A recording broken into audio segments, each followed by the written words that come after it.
ಕನ್ಯಾ ರಾಶಿಯವರಿಗೆ ಧನಲಾಭವಿದೆ, ಆಭರಣ ಸಂಗ್ರಹ ಯೋಗ ಉಂಟು. ತುಲಾ ರಾಶಿಯವರಿಗೆ 11 ಕವಡೆ ಅಂಗಾತ ಬಿದ್ದಿರುವಂಥದ್ದು ಕಷ್ಟ. ವೃಶ್ಚಿಕ ರಾಶಿಯವರಿಗೆ ಭಯವಿದೆ.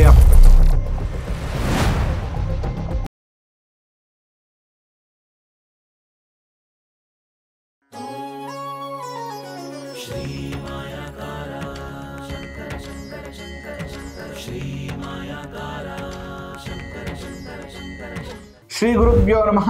ಮಾಯಕಾರ ಪ್ರಭುವೇ ನಮಃ. ಗಣೇಶ ದೇವಿ ವಾಗ್ದೇವಿ ಮಮ ವಾಕ್ಯ ಸಿದ್ಧಿ ಕುರುಕುರು ಸ್ವಹ. ಓಂ ನಮೋ ಭಗವತಿ ಚಾಮುಂಡೇಶ್ವರಿ ಮಲಯಾಳ ಸ್ವರೂಪಿಣಿ ಸರ್ವಸಿದ್ಧಿಕಾರಿಣಿ ಸತ್ಯಂ ಬ್ರೂಹಿ ಸ್ವಹ. ಆರಾಧ್ಯ ದೈವನಾಗಿರುವಂತಹ ಮಲೆ ಮಾದೇಶ್ವರರ ಮನದಲ್ಲಿ ನೆನೆಯುತ್ತಾ ವಿದ್ಯಾ ಗುರುಗಳ ತಂದೆ ತಾಯಿಯ ಪಾದಾರವಿಂದಗಳಿಗೆ ನಮಸ್ಕಾರವನ್ನು ಮಾಡ್ತಾ ಜಗದ್ಗುರು ಪಂಚಾಚಾರ್ಯರನ್ನ ಬಸವಾದಿ ಶರಣರನ್ನ ಮನದಲ್ಲಿ ನೆನೆಯುತ್ತಾ ನನ್ನೆಲ್ಲ ಪ್ರೀತಿಯ ಯೂಟ್ಯೂಬ್ ವಾಹಿನಿ ವೀಕ್ಷಕ ಬಂಧುಗಳಿಗೆ ನಿಮ್ಮ ಮುಗುರು ಮಧು ದೀಕ್ಷಿತ್ ಮಾಡುವಂತಹ ಪರಿಪೂರ್ಣವಾದಂತಹ ನಮಸ್ಕಾರಗಳು. ಹೇಗಿದ್ದೀರಿ? ಎಲ್ಲ ಚೆನ್ನಾಗಿದ್ದೀರಿ ಅಂತ ಭಾವಿಸ್ತೇನೆ. ಇನ್ನೂ ಕೂಡ ನಮ್ಮ ಚಾನಲ್ನ ಸಬ್ಸ್ಕ್ರೈಬ್ ಆಗಿಲ್ಲ, ಫಾಲೋ ಮಾಡಿಲ್ಲ ಅಂದರೆ ಬೇಗ ಮಾಡಿ. ಇನ್ನು ಪ್ರಮುಖವಾಗಿ ಈ ವಾರ ಭವಿಷ್ಯವನ್ನು ನೋಡೋದಾದರೆ ಕವಡೆ ಶಾಸ್ತ್ರದ ಪ್ರಕಾರ ಆಗಸ್ಟ್ 31ನೇ ತಾರೀಕಿಂದ ಸೆಪ್ಟೆಂಬರ್ 6ನೇ ತಾರೀಕುವರೆಗೂ ಇರುವಂಥದ್ದು. ನೋಡಿ, ಇಲ್ಲಿ ಪ್ರಮುಖವಾಗಿ ನಾವು ನೋಡ್ಬೇಕಾಗಿರುವಂತಹ ವಿಚಾರಗಳು ಈ ವಾರದ ಹೈಲೈಟ್ಸ್. ದಕ್ಷಿಣಾಯನ ವಿಶ್ವಾವಸು ಸಂವತ್ಸರ, ವರ್ಷ ಋತು ಭಾದ್ರಪದ ಮಾಸದ ಶುಕ್ಲ ಪಕ್ಷ. ಇನ್ನು ಈ ವಾರದ ಹೈಲೈಟ್ಸ್ ಅಲ್ಲಿ ಏನೇನಿದೆ ಅನ್ನುವಂಥದ್ದನ್ನ ನಾವು ಗಮನಿಸೋದಾದ್ರೆ ಆಲ್ಮೋಸ್ಟ್ ಈ ವಾರ ಏನಂತ ವಿಶೇಷ ಇಲ್ಲ. 3ನೇ ತಾರೀಕು ಒಂದು ಸರ್ವತ್ರ ಏಕಾದಶಿ ಇದೆ. 5ನೇ ತಾರೀಕು ತಿರುವೋಣಂ ಮತ್ತೆ ಈದ್ ಮಿಲಾದ್ ಇರುವಂಥದ್ದು. ಮತ್ತೆ 6ನೇ ತಾರೀಕು ಸೆಪ್ಟೆಂಬರ್ 6 ಅನಂತ ಪದ್ಮನಾಭ ವ್ರತ ಇದೆ. ಇನ್ನು 7ನೇ ತಾರೀಕು ವಿಶೇಷವಾಗಿ ಅನಂತ ಹುಣ್ಣಿಮೆ ಚಂದ್ರಗ್ರಹಣ ಇರುವಂಥದ್ದು. ಇದು ಈ ವಾರ ಅಂದರೆ ಮುಂದಿನ ಭಾನುವಾರ ನಾವು ಶುರು ಮಾಡೋದ್ರೊಳಗಡೆ ಗ್ರಹಣ ಬಂದ್ಬಿಡುತ್ತೆ. ಬಟ್ ಸೆಪ್ಟೆಂಬರ್ 6ನೇ ತಾರೀಕುವರೆಗೆ ಅಂತ ಯೋಚನೆ ಮಾಡೋದಾದ್ರೆ ಅನಂತ ಪದ್ಮನಾಭ ವ್ರತ ಇರುವಂಥದ್ದು. ಇನ್ನು ಈ ವಾರದ ಹೈಲೈಟ್ಸ್ ಅನ್ನು ನೋಡೋದೇ ಆಯ್ತು. ಇನ್ನು ಈ ವಾರದ ರಾಶಿ ಫಲಗಳ ಬಗ್ಗೆ ಸ್ವಲ್ಪ ಗಮನ ಹರಿಸೋಣ. ಮೊದಲನೇದಾಗಿ ಮೇಷರಾಶಿ.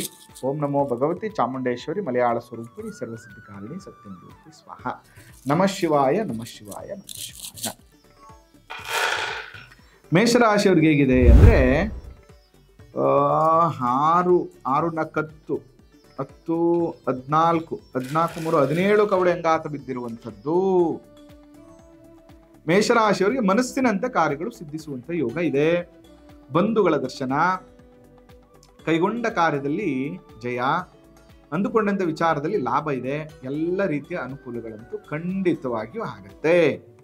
ಇನ್ನು ವೃಷಭ ರಾಶಿಯವರಿಗೆ ಹೇಗಿದೆ ನೋಡೋಣ.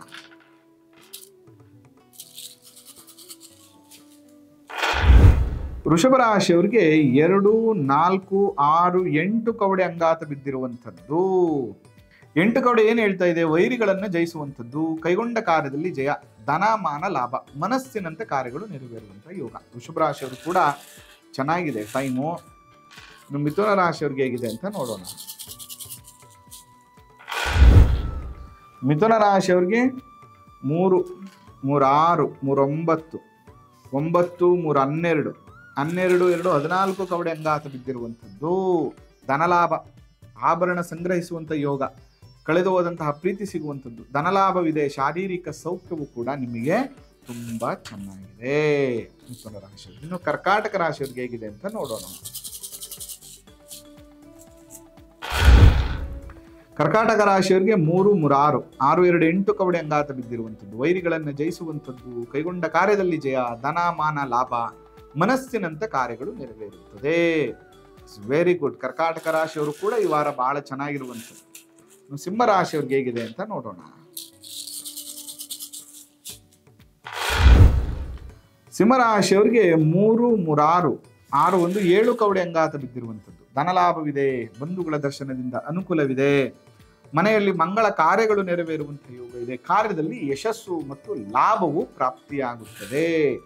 ಏನಪ್ಪಾ ಈ ವಾರ ಎಲ್ಲ ರಾಶಿಯವರಿಗೂ ಚೆನ್ನಾಗಿದೆ. ಕನ್ಯಾ ರಾಶಿಯವ್ರಿಗೆ ಹೇಗಿದೆ ಅಂತ ನೋಡೋಣ. ಕನ್ಯಾ ರಾಶಿಯವರಿಗೆ 4 8 8 12 12 2 14 ಕವಡೆ ಅಂಗಾತ ಬಿದ್ದಿರುವಂಥದ್ದು. ಧನಲಾಭವಿದೆ. ಆಭರಣ ಸಂಗ್ರಹ ಯೋಗವೂ ಇದೆ. ಕಳೆದು ಹೋದಂತಹ ಪ್ರೀತಿ ಸಿಗುವಂಥದ್ದು, ಧನಲಾಭ, ಶಾರೀರಿಕ ಸೌಖ್ಯ ಸಿಗುವಂಥ ಯೋಗ ಕನ್ಯಾ ರಾಶಿಯವರು ಬಹಳ ವಿಶೇಷವಾಗಿದೆ ಈ ವಾರ. ಇನ್ನು ತುಲಾ ರಾಶಿಯವ್ರಿಗೆ ಹೇಗಿದೆ ಅಂತ ನೋಡೋಣ. ತುಲಾ ರಾಶಿಯವ್ರಿಗೆ 4, 4, 3, 7, 7, 3, 10, 10 ಒಂದು 11 ಕವಡೆ ಅಂಗಾತ ಬಿದ್ದಿರುವಂಥದ್ದು. ಕಷ್ಟ ಉಂಟು, ವಾರದ ಕೊನೆಯಲ್ಲಿ ಸುಖ ಆಗ್ತದೆ. ಎಚ್ಚರಿಕೆಯಿಂದ ಮಾಡಲಿಲ್ಲ ಅಂದ್ರೆ ಅನಾನುಕೂಲ ಆಗ್ತದೆ, ಧನಮಾನ ಹಾನಿ ಆಗತ್ತೆ. ಬಹಳ ಹುಷಾರಾಗಿರ್ಬೇಕು. ಈ ವಾರ ನಿಮಗೆ ಚೆನ್ನಾಗಿಲ್ಲ.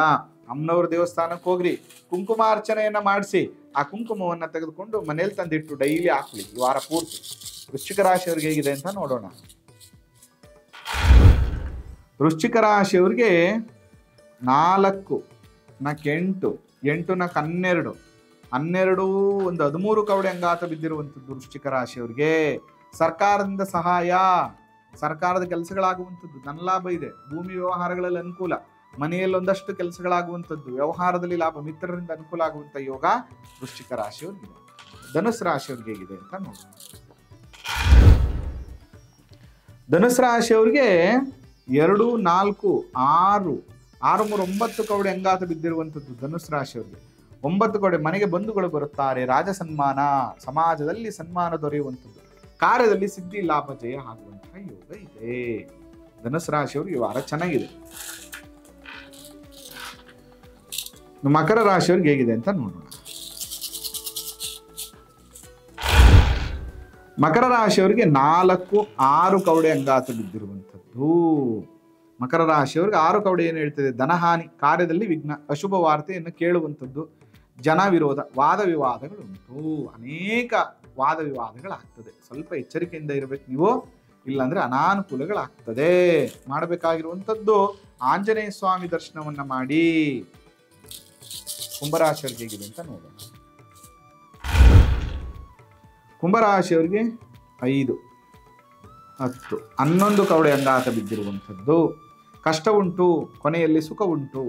ಇಲ್ಲ ಅಂದ್ರೆ ಸರಿಯಾಗಿ ಎಚ್ಚರಿಕೆಯಿಂದ ಇರಲಿಲ್ಲ, ಧನಮಾನ ಹಾನಿ ಆಗ್ಬಿಡುತ್ತೆ. ಈ ವಾರ ಒಟ್ಟಾರೆಯಾಗಿ ಕುಂಭರಾಶಿಯವ್ರಿಗೆ ಅಷ್ಟೊಂದು ಪಾಸಿಟಿವ್ ಇಲ್ಲ ಕಣ್ರಪ್ಪ. ಸ್ವಲ್ಪ ಹುಷಾರಾಗಿರಿ. ಒಂದು ತಾಮ್ರದ ಅಥವಾ ಒಂದು ಕಬ್ಬಿಣದ ಪಾತ್ರೆಯನ್ನು, ಬಾಂಡ್ಲಿಯನ್ನು ತೆಗೆದುಕೊಂಡು ಅದರಲ್ಲಿ ಸ್ವಲ್ಪ ಎಣ್ಣೆಯನ್ನು ಹಾಕಿ ಅದರಲ್ಲಿ ಮುಖವನ್ನು ನೋಡಿ ಶನೇಶ್ವರ ಸ್ವಾಮಿಗೆ ಅರ್ಪಣೆಯನ್ನು ಮಾಡಿ. ಇದರಿಂದ ಈ ನೆಗೆಟಿವಿಟಿ ವಾರ ಕಮ್ಮಿ ಆಗುತ್ತೆ. ಇನ್ನು ಮೀನರಾಶಿಯವ್ರಿಗೆ ಹೇಗಿದೆ ಅಂತ ನೋಡೋಣ.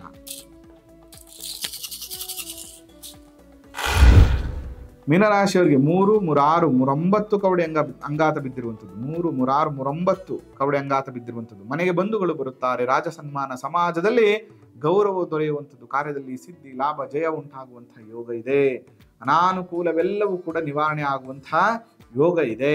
ಮೀನರಾಶಿಯವರು ಒಟ್ಟಾರೆಯಾಗಿ ಈ ವಾರ ಚೆನ್ನಾಗಿದೆ. ಆದರೂ 7.5 ಇರೋದ್ರಿಂದ ಸ್ವಾಮಿ ದರ್ಶನವನ್ನು ಮಾಡಿ ಒಂದಷ್ಟು ಒಳ್ಳೆಯ ಮಾರ್ಗದಲ್ಲಿ ಜೀವನವನ್ನು ಮಾಡಿ ಅಂತ ಹೇಳ್ತಾ, ಇದು ಈ ವಾರದ ಕವಡೆ ಶಾಸ್ತ್ರದ ವಾರ ಭವಿಷ್ಯ. ಇನ್ನೂ ಹೆಚ್ಚಾಗಿ ನಾವು ಜಾತಕ ವಾಸ್ತು ಬಗ್ಗೆ ತಿಳ್ಕೋಬೇಕು ಅಂತಂದರೆ ಖಂಡಿತವಾಗಿಯೂ ನೇರವಾಗಿ ಭೇಟಿ ಮಾಡಿ. ಆ ಮಲೆಮಹದೇಶ್ವರ ಅನುಗ್ರಹ ಸದಾ ನಿಮ್ಮ ಮೇಲೆ ಇರಲಿ. ನಮಸ್ಕಾರ.